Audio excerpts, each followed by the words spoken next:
السلام علیکم ورحمۃ اللہ سامعین مکرم، ایک بھائی نے سوال کیا ہے کہ بہت سے لوگ ایسے ہیں جو جمعہ کی فرض نماز پڑھتے ہی باہر چلے جاتے ہیں، بعد والی سنتیں نہیں پڑھتے، کیا ان کی نماز ہو گئی ہے یا نہیں؟ اس کے بارے میں کیا حکم شرع ہے؟ یاد رکھیں کہ بہت سارے لوگوں کی یہ عادت بن چکی ہے کہ وہ 2 رکعت نماز فرض ادا کر لینے کے بعد باہر چلے جاتے ہیں، یعنی بعد والی سنتیں نہیں پڑھتے۔ اکثر لوگوں کی یہ عادت بن چکی ہے اور اپنے کام کاج میں مصروف ہو جاتے ہیں۔ اس طرح سے نہ تو وہ مسجد میں سنتیں ادا کرتے ہیں، نہ ہی گھر میں جا کر سنتیں پڑھتے ہیں، اور اکثریت ان لوگوں کی ہے جو پہلے والی سنتیں بھی نہیں پڑھتے، یعنی خطبہ شروع ہوتا ہے دوسری اذان کے بعد، آتے ہیں گھر سے، خطبہ شروع ہو رہا ہوتا ہے اس وقت، تو آتے ہیں بھاگم بھاگ 2 فرض پڑھے جماعت کے ساتھ اور پھر اپنے گھروں کو چلے جاتے ہیں۔ 2 رکعت پڑھنے کے بعد مسجد سے چلے جاتے ہیں، یعنی نہ پہلے والی سنتیں ادا کرتے ہیں نہ بعد والی پڑھتے ہیں۔ تو یاد رکھیں کہ فرضوں سے پہلی جو 4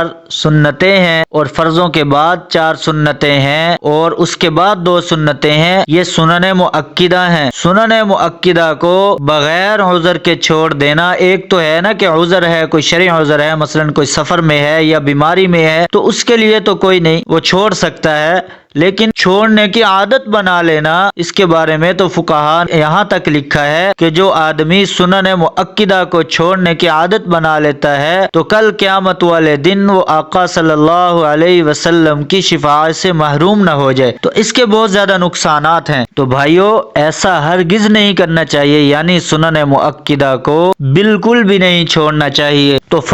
جمعہ کے فرضوں سے پہلے کی 4 رکعت اور بعد والی 4 رکعت اور اس کے بعد 2 رکعت، یہ سنن مؤکدہ ہیں، ان کا پڑھنا انتہائی ضروری ہے۔ اب اگر صرف اس نے جمعہ کے 2 فرض پڑھے ہیں تو کیا اس کی نماز ہو گئی یا نہیں؟ تو اس کے بارے میں یہ ہے کہ اگر اس نے صرف 2 فرض پڑھے ہیں تو اس سے اس کی نماز تو ہو جائے گی، اس کے فرض جو ہیں وہ تو ادا ہو جائیں گے، لیکن اگر اس نے سنتیں چھوڑی ہیں، سنن مؤکدہ جو ہیں ان کو چھوڑا ہے، تو ان کا گناہ الگ ہے۔ تو خلاصہ کلام یہ ہے کہ جمعہ کی نماز کے 2 فرض اگر پڑھ لیے، بعد والی اور پہلے والی سنتیں نہیں پڑھی، اس کے فرض تو ادا ہو جائیں گے، نماز تو ہو جائے گی، لیکن سنن مؤکدہ جو پہلے والی 4 ہیں، بعد میں 4 ہیں، پھر 2 ہیں، تو اس طرح سے یہ سنتیں چھوڑنے کا اس کا گناہ اور نقصان الگ ہے۔